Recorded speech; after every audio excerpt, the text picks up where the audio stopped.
దేవునికి స్తోత్రాలు. మీ అందరికీ నా హృదయపూర్వక వందనాలు. Praise the lord. ఈ ఉదయకాల సమయంలో ఎపిసిల్ రాసిన పత్రిక 6వ అధ్యాయం 14వ వచనం 15వ వచనం చదువుకుందాం.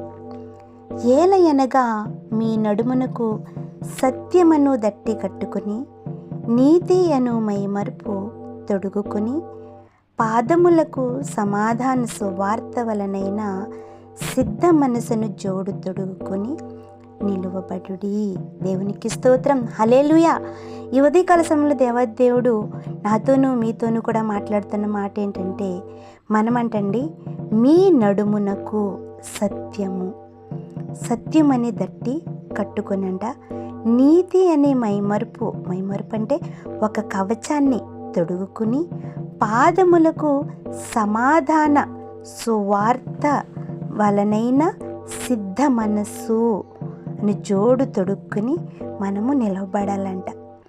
ఇలా నిలబడాలి అంటే ఎవరు నిలబడతారు?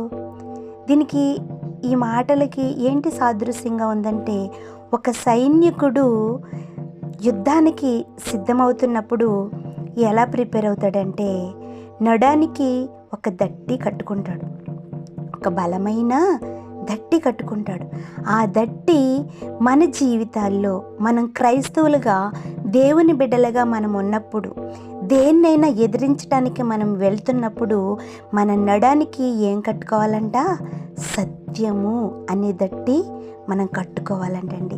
సత్యము అనేది మనం ధరించుకునే వారిగా ఈ లోకంలో ఉన్న క్రైస్తవులుగా ఉన్న మన సైనికులు మనం అందరమును సత్యం అనే దట్టి కట్టుకోవాలి.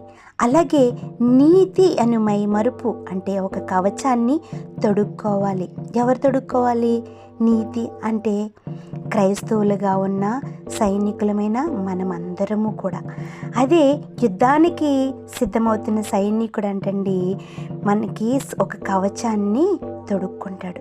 అలాగే మనము కూడా ఒక కవచాన్ని మనం తొడుక్కుంటున్నప్పుడు, మనం వేసుకుంటున్నప్పుడు ఒక వస్త్రం వలె అది ఎలా ఉండాలంటండి? నీతి న్యాయాలు జరిపించే విధమైన ఒక తొడుగుకునే ఒక మైమరుపుని మనం ధరించుకోవాలండి. మనం మనం ధరించుకున్నప్పుడు ఎటువంటి శత్రువైనా, ఎటువంటి అపవాది అయినా రీతిగా మనపై దాడులు చేస్తున్నప్పుడు మనకి ఎటువంటి అపాయము రానివ్వకుండా మన నీతి సత్యం అనేది మనల్ని కాపాడుతుంది. అలాగే పాదములకు సమాధాన సువార్త వలనైన సిద్ధ మనస్సు అనే జోడంటండి తొడుక్కోవాలంట.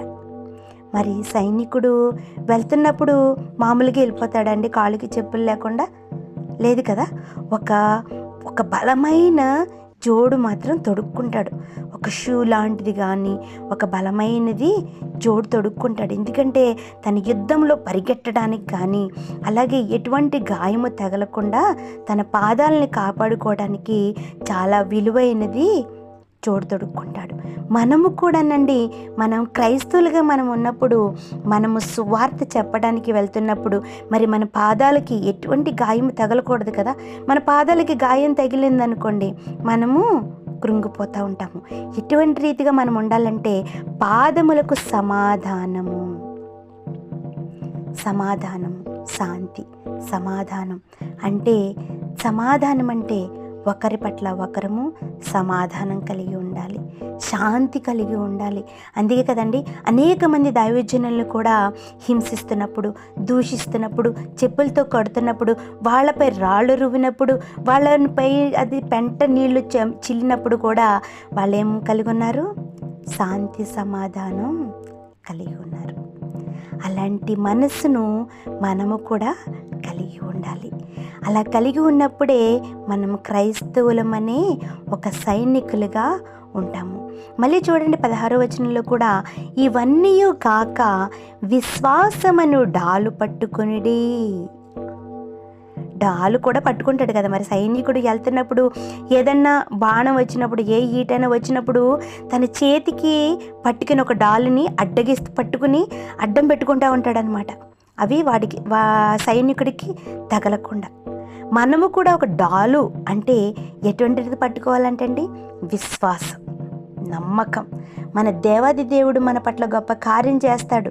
నేను చెప్పిన సువార్త తప్పనిసరిగా ప్రతి బిడ్డ హృదయంలోకి వెళ్ళి మారు మనసు పొందుతారని మన విశ్వాసం అనే డాలుని మనం పట్టుకున్నప్పుడు అంటండి, దానితో మీరు దుష్టిని అగ్ని బాణములన్నిటినీ ఆర్పుటకు శక్తిమంతులగుదురు. ఎప్పుడైనా మనం మంచి విశ్వాసం అనే డాలను మనం పట్టుకున్నప్పుడు అంటండి, ఎటువంటి దుష్టుడు కానీ ఎటువంటి అపవాది కానీ మనపై అగ్ని బాణం లాంటి మాటలు కానీ ప్రవర్తన కానీ మనపై జరుగుతున్నప్పుడు అన్నిటిని కూడా మన విశ్వాసము కలిగి ఉంటేనంటండి అవన్నీ ఆర్పుటకు శక్తివంతులవుతామంటండి. ఈ ఉదయకాల సమయంలో విన్న ప్రతి అక్క చెల్లి అన్నదమ్ములు కూడా మనమందరము దేవుని బిడ్డలమైన క్రైస్తవులమనే ఒక సైనికుల వలె మనం సిద్ధపడుతున్నాం కదండి. చూసారు కదా, మనం క్రైస్తవులుగా మనం దేవుని యందు భయభక్తులు కలిగి ఒకే ఒక విశ్వాసం. మనమేంటి, విశ్వాసులమేంటి, దైవజనులేంటి, ఎవరైనా ఒకే ఒక విశ్వాసం. ఈ లోకంలో ఇవాళ కాకపోయినా రేపైనా చనిపోతాం, కానీ మనమందరము నిత్య రాజ్యంలో తప్పనిసరిగా ఆయనతో ఉంటాము. మామూలుగా చనిపోతే అది వేరేది, కానీ మనల్ని హింసిస్తూ దూషిస్తూ చంపుతున్నారనుకోండి, అటువంటి వారికి ఇంకా ఎక్కువైన ప్రతిఫలాలు పరలోక రాజ్యంలో సిద్ధపరిచాడని దేవాది దేవుడు చెప్పిన మాట మనం విశ్వసిస్తున్నాము, నమ్ముతున్నాము కదా. ఆ విశ్వాసం, ఆ నమ్మకం కలిగి క్రైస్తవులుగా మనం అందరము కూడా మంచి సైనికుల వలె ఇటువంటి కవచాలు, విశ్వాసము కవచం ప్రతి దాన్ని మనం తొడుగుకుని ఆయన కోసం ఎదురు చూసేవారిగా ఉందాము. ఈ కొన్ని మాటలు దేవుడు దీవించిన గాక. ఆమేన్. Praise the lord.